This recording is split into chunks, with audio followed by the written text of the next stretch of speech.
Hi, ഒരു entry level DSLR ഉപയോഗിച്ചുകൊണ്ട് എങ്ങനെ മിൽക്കി വേ ഫോട്ടോഗ്രാഫി ചെയ്യുക എന്നുള്ളതാണ് ഈ വീഡിയോയിലൂടെ ഞാൻ കാണിച്ചു തരാൻ പോകുന്നത്.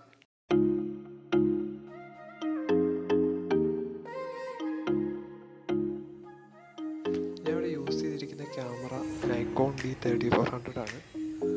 അതുപോലെ ഞാൻ യൂസ് ചെയ്തിരിക്കുന്ന ലെൻസ് 1855mm കിറ്റ് ലെൻസ്. അപ്പോൾ നമുക്ക് സെറ്റിങ്സ് എങ്ങനെ ചെയ്യാമെന്ന് നോക്കാം. ആദ്യമായി നമ്മൾ കൺസിഡർ ചെയ്യേണ്ടത് ഷട്ടർ സ്പീഡാണ്. ഷട്ടർ സ്പീഡ് ഞാൻ ഇവിടെ യൂസ് ചെയ്തിരിക്കുന്നത് 20 സെക്കൻഡാണ്. ലോങ് എക്സ്പോഷർ ഷോട്ട് ആയതുകൊണ്ട് 20ൽ കൂടുതൽ പോയി കഴിയുമ്പോൾ സ്റ്റാർ ട്രയൽ വരാൻ ചാൻസ് ഉണ്ട്. അതുപോലെ 20ൽ കുറവ് 15 കുഴപ്പമില്ല, അതിൽ താഴ്ന്നു പോയി കഴിയുമ്പോൾ ഡീറ്റെയിൽസ് കുറവായിരിക്കും കിട്ടുന്നത്. അടുത്ത് കൺസിഡർ ചെയ്യുന്നത് അപ്പേർച്ചർ സെറ്റ് ചെയ്യുന്നതാണ്. അപ്പേർച്ചർ ഏറ്റവും വൈഡായിട്ട് സെറ്റ് ചെയ്യുന്നതാണ് നല്ലത്. ഞാൻ യൂസ് ചെയ്തേക്കുന്ന ലെൻസിൻ്റെ ഏറ്റവും വൈഡായിട്ടുള്ള അപ്പേർച്ചർ 3.5 ആണ്. അത് സെറ്റ് ചെയ്യുക. നിങ്ങൾ യൂസ് ചെയ്യുന്ന ഏത് ലെൻസാണോ അതിൻ്റെ ഏറ്റവും വൈഡായിട്ടുള്ള അപ്പേർച്ചർ സെറ്റ് ചെയ്യുക.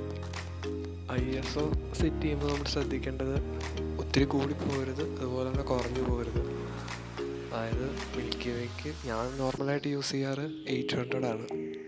800 തൊട്ട് 1600 വരെ കുഴപ്പമില്ല. അതിൽ കൂടി പോയി കഴിയുമ്പോൾ നോയ്സ് കൂടുതലായിരിക്കും. 800 കുറഞ്ഞു പോവുകയാണെങ്കിൽ ഇമേജ് കൂടുതൽ ഡാർക്കായി പോകും. 800 ആണ് നോർമലായിട്ട് യൂസ് ചെയ്യാറ്. നമ്മൾ ഷൂട്ട് ചെയ്യുന്നതിന് മുമ്പ് പ്രധാനമായിട്ട് കൺസിഡർ ചെയ്യേണ്ട ഒരു കാര്യമാണ് ഇമേജ് ഫോർമാറ്റ്. റോയാണ് ഏറ്റവും പ്രിഫറബിൾ. അപ്പോൾ നമുക്ക് ഒത്തിരി എഡിറ്റിംഗ് ഓപ്ഷൻസ് ഉണ്ടാകും റോയിൽ. എടുത്തു കഴിഞ്ഞാണെങ്കിലും നമുക്ക് ഒത്തിരി എക്സ്പോഷറും വൈറ്റ് ബാലൻസ് ഒക്കെ അഡ്ജസ്റ്റ് ചെയ്യാൻ പറ്റും. അപ്പോൾ കഴിവതും റോയിൽ എടുക്കാൻ ശ്രമിക്കുക. വൈറ്റ് ബാലൻസ് നമുക്ക് ഇഷ്ടമുള്ളത് സെറ്റ് ചെയ്യാം. അത് ഓരോരുത്തരുടെ ഇഷ്ടമാണ്. ഏത് കളർ ടോണിൽ വേണം നമ്മുടെ ഇമേജ് എന്ന് കൺസിഡർ ചെയ്ത് വേണം വൈറ്റ് ബാലൻസ് സെറ്റ് ചെയ്യാൻ. ഞാനിവിടെ ഇപ്പോൾ ഓട്ടോയാണ് സെലക്ട് ചെയ്തിരിക്കുന്നത്. റോ ആയതുകൊണ്ട് നമുക്ക് എഡിറ്റ് ചെയ്യാൻ നേരത്തെ എന്ത് വേണോട്ട് വേണം ചേഞ്ച് ചെയ്യാൻ പറ്റും. അപ്പോൾ അതനുസരിച്ച് വൈറ്റ് ബാലൻസ് സെറ്റ് ചെയ്യുക. നൈറ്റ് ഫോട്ടോഗ്രാഫിയിൽ നമ്മൾ ആദ്യമായിട്ട് ചെയ്യുമ്പോൾ ഒരു ഇച്ചിരി ബുദ്ധിമുട്ടുള്ളതെന്ന് പറഞ്ഞാൽ എങ്ങനെ ക്യാമറ ഫോക്കസ് ചെയ്യും എന്നുള്ളതാണ് എല്ലാവരുടെയും ഡൗട്ട്. അത് സിമ്പിളായിട്ട് നമുക്ക് ചെയ്യാവുന്നതേ ഉള്ളൂ. അതിന് ആദ്യമായിട്ട് നമുക്ക് ക്യാമറ ലൈവ് മോഡിലോട്ട് ഇടുക.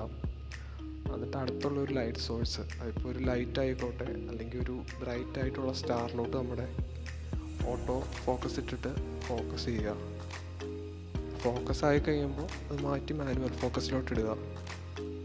ക്യാമറയ്ക്ക് വേറെ ചേഞ്ച് ഒന്നും വരുത്തരുത്. അത് നേരെ മാനുവലിലാക്കുക. അപ്പോൾ ക്യാമറ നമ്മൾ ഫോക്കസ് ചെയ്ത പോയിന്റിൽ തന്നെ മാനുവൽ ഫോക്കസിൽ ആയിക്കോളും. എങ്ങനെ മിൽക്കി വേ ലൊക്കേറ്റ് ചെയ്യാം എന്നാണ് എല്ലാവരുടെയും മെയിൻ ഡൗട്ട്. അതിന് നമുക്കൊരു സൊല്യൂഷൻ എന്ന് പറഞ്ഞാൽ പ്ലേ സ്റ്റോറിൽ ഇഷ്ടംപോലെ വിർച്വൽ റിയാലിറ്റി ആപ്ലിക്കേഷൻസ് അവൈലബിൾ ആണ്. നൈറ്റ് സ്കൈയുടെ അതിലേതൊരു ആപ്ലിക്കേഷൻ ഡൗൺലോഡ് ചെയ്യുക. അതുവഴി നമുക്ക് ഫ്രീ ആയിട്ട് തന്നെ അവൈലബിൾ ആണ്. അത് വെച്ച് നമുക്ക് വിർച്വൽ റിയാലിറ്റി ഉള്ളതുകൊണ്ട് അല്ലാത്തതുകൊണ്ട് നമ്മൾ മിൽക്കി വേയുടെ ലൊക്കേഷൻ നമുക്ക് കിട്ടും സിമ്പിളായിട്ട്. ആ ലൊക്കേഷനിൽ നമ്മൾ ക്യാമറ ഫോക്കസ് ചെയ്ത് ഫോട്ടോ എടുക്കുക.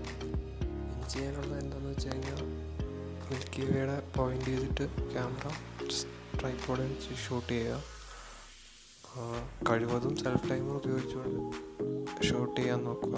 ഷട്ടർ പ്രസ് ചെയ്യാൻ പോയി കഴിയുമ്പോൾ ഷെയ്ക്ക് ഉണ്ടാവാൻ ചാൻസ് കൂടുതലാണ്. സെൽഫ് ടൈമർ ആണെങ്കിൽ ആ പ്രോബ്ലം ഒഴിവാകും.